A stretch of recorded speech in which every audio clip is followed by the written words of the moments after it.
Сәлеметсіздер ме, құрметті оқушылар. Бүгін біз Әл-Фараби атындағы оқушылар сарайының Nextbio үйірмесінің қашықтықтан бірінші сабағын бастаймыз. Бүгінгі сабақтың тақырыбы ықтималдылықтар негізі және доминанттылық заңы. Сабақтың мақсаты Грегор Мендельдің еңбегімен танысу, белгілердің тұқым қуалаушылық мүмкіндігін зерттеу және доминанттылық заңымен танысу. Грегор Мендель бұл австралиялық монах болған және қазіргі заманауи генетиканың атасы болып есептеледі. Ол 1850 жылдарда көптеген ас бұршағымен зерттеулер жасап, өзі сонымен қатар математика мұғалімі болып жұмыс жасаған. Сондықтан да биология мен математиканы ұштастырып, алынған көптеген нәтижелерді статистикалық талдау жасап, өңдегеннің нәтижесінде тұқым қуалаушылықтың заңдылығын тапқан болатын. Енді ықтималдылықтардың биологияда қолданылу мүмкіндігі. Ықтималдылық дегеніміз белгілі бір оқиғаның болу мүмкіндігі. Егер сіздерде мысалға кез келген тиын болса, тиынның алдыңғы бетімен түсу мүмкіндігі 50%, ал артқы бетімен түсу мүмкіндігі дәл сонда 50%. Енді сіз тиынды қатарынан 3 рет лақтыратын болсаңыздар, жалпы ықтималдылықты есептеу үшін 2-ден 1-ді 3 рет көбейтеміз. Нәтижесінде жалпы ықтималдылық 8-ден 1-ге тең болады. Немесе кез келген ата-анада қыз баланың туу мүмкіндігін есептейміз.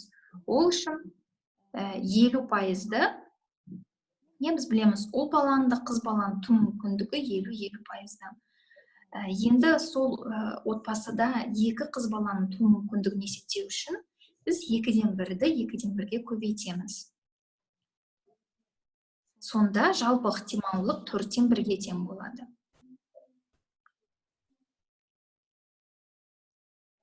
Сөйтіп, кез келген есептің болу мүмкіндігін, яғни кез келген оқиғаның болу мүмкіндігін ықтималдылықтар арқылы есептеуге болады екен.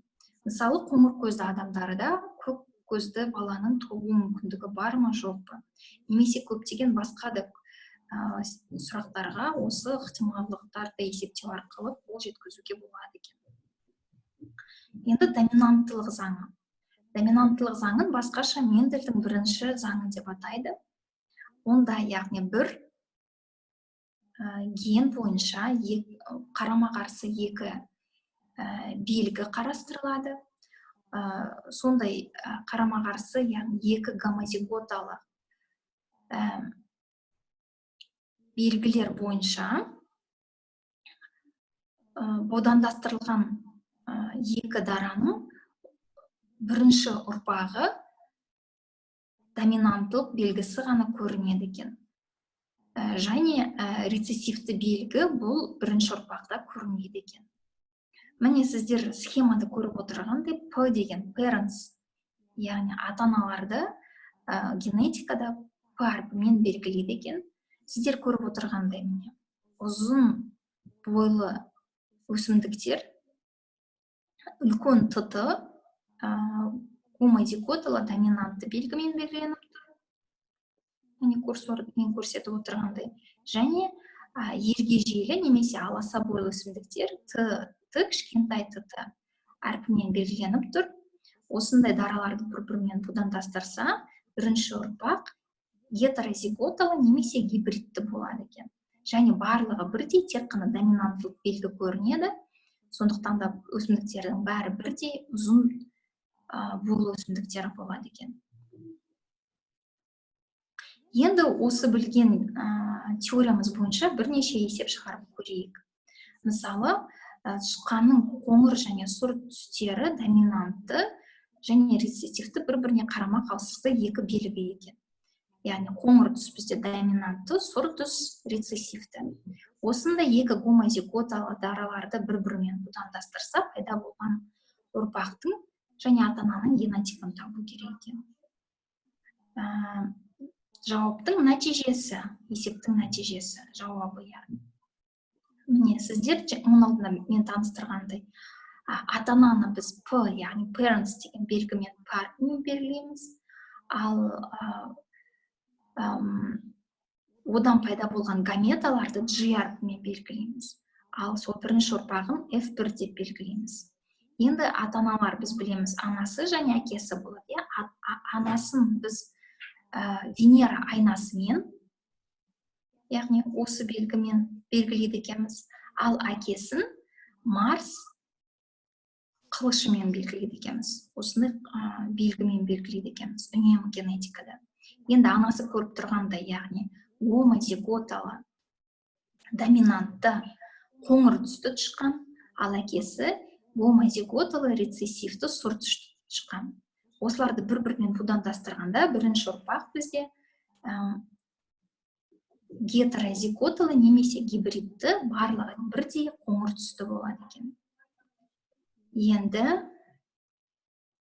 екінші есеп біз альбинизм генін бойынша қарастырамыз. Яғни альбинизм сіздер білесіздерге, ол әдеттегі барлық бізде шаштың, терінің түсін қалыптыратын пигменттің жоқтығы. Ондай адамдарды біз альбинос деп атаймыз.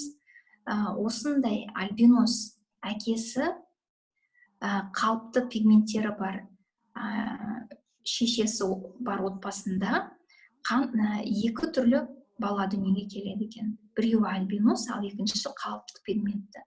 Енді әрбір отбасы мүшелерінің пигменттеріне байланысты генотипін анықтауымыз қажет екен. Енді есептің жауабы, яғни оның алдында айтқандай П ата-аналары Венера айнасы бойынша анасы белгіленіп тұр. Анасы сіздер көріп отырғандай қалыпты және екі түрлі ұрпақ бергендіктен, яғни біз анасы гетерозиготалы, яғни генотипі гибридті деп болжаймыз. Ал әкесі міне Марс қылышымен белгіленіп тұр, ол альбинос болғандықтан ол міндетті түрде рецессивті гомозиготалы болып келеді. Яғни анасынан екі түрлі гамета пайда болады, А үлкен және А кішкентай, ал әкесінен бірақ түрлі гамета пайда болады. Нәтижесінде бірінші ұрпақ екі түрлі болуы мүмкін, яғни ол альбинос болып тууы мүмкін және қалыпты пигменттері бар балалар да тууы мүмкін екен. Енді үй тапсырмасына сіздерге Білімленд сайтында көптеген осы тұқым қуалаушылық заңдылықтары туралы ақпарат бар, соларды қарастырып танысу.